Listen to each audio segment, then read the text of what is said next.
اعوذ باللہ من الشیطان الرجیم، بسم اللہ الرحمن الرحیم۔ آج ہم قرآن مجید کی 5ویں سورت سورۃ المائدہ کا تعارف اور اس کا مرکزی پیغام سمجھنے کی کوشش کریں گے۔ یہ مدنی سورت ہے، یعنی یہ مدینہ منورہ میں نازل ہوئی۔ اس کی 120 آیات ہیں اور 16 رکوع ہیں۔ یہ ان آخری صورتوں میں شامل ہے جو رسول اکرم صلی اللہ علیہ وآلہ وسلم کی حیات مبارکہ کے آخری دور میں نازل ہوئی۔ اسی لیے اس میں اسلامی معاشرے کے لیے مکمل اور جامع احکام بیان کیے گئے ہیں۔ المائدہ کا مطلب ہے دسترخوان۔ اس سورت کی آیت نمبر 112 سے 115 میں حضرت عیسیٰ علیہ السلام کے حواریوں کی وہ درخواست بیان کی گئی ہے جس میں انہوں نے آسمان سے دسترخوان نازل ہونے کی دعا کی۔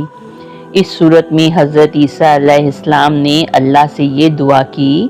ترجمہ: اے اللہ، اے ہمارے رب، ہم پر آسمان سے ایک دسترخوان نازل فرما جو ہمارے اگلے اور پچھلے سب کے لیے عید بن جائے اور تیری طرف سے نشانی ہو، اور ہمیں رزق عطا فرما اور تو سب سے بہتر رزق دینے والا ہے۔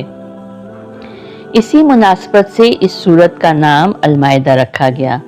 سورت کی ابتدا ایک نہایت اہم اعلان سے ہوتی ہے۔ ترجمہ: اے ایمان والو، اپنے عہد پورے کرو۔ یہ الفاظ ہمیں یاد دلاتے ہیں کہ اسلام صرف عبادات کا نام نہیں بلکہ ذمہ داریوں کا دین ہے۔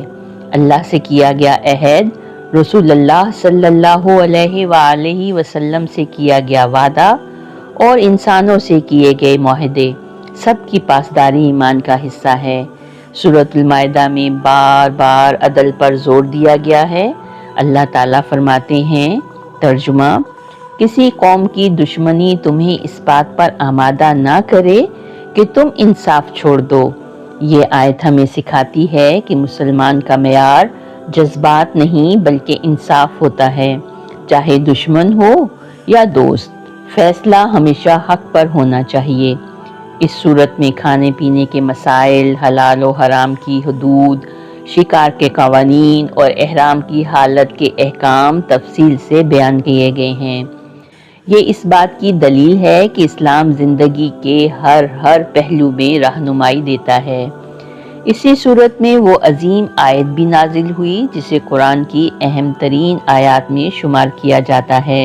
ترجمہ: آج میں نے تمہارے لیے تمہارا دین مکمل کر دیا، تم پر اپنی نعمت پوری کر دی اور تمہارے لیے اسلام کو بطور دین پسند کر لیا۔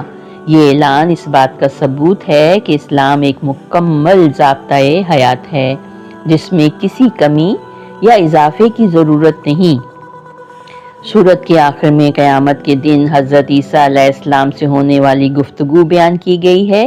اس میں واضح کیا گیا ہے کہ انہوں نے کبھی اپنی عبادت کا حکم نہیں دیا بلکہ صرف اللہ کی بندگی کی دعوت دی۔ یہ ہمیں توحید کی خالص تعلیم کی طرف متوجہ کرتی ہے۔ اگر ہم پوری سورت کا خلاصہ کریں تو اس کا مرکزی خیال یہ بنتا ہے کہ وعدوں کی پاسداری کرنی چاہیے، عدل و انصاف پر استقامت سے قائم رہنا چاہیے، حلال و حرام کی پابندی لازم و ملزوم ہے، اور دین میں کسی بھی قسم کی تحریف سے بچنا چاہیے۔ یہ سورت ہمیں سکھاتی ہے کہ ایمان صرف زبان سے اقرار کا نام نہیں بلکہ عملی وفاداری اور اصولی زندگی کا نام ہے۔ تو آئیے مل کر دعا کرتے ہیں۔ اے اللہ، ہمیں قرآن کریم کو سمجھنے کی توفیق عطا فرما، ہمیں اپنے عہد پورے کرنے والا، انصاف قائم کرنے والا اور حلال و حرام کی حدود کی پاسداری کرنے والا بنا۔ یا رب، ہمارے دلوں کو اپنی ہدایت پر ثابت رکھ اور ہمیں دین میں کسی بھی گمراہی سے محفوظ فرما۔ ہمیں قیامت کے دن سرخرو فرما اور قرآن کو ہمارے حق میں حجت بنا، ہمارے خلاف نہ بنا۔ وآخر دعوانا ان الحمد للہ رب العالمین۔ صدق اللہ العظیم۔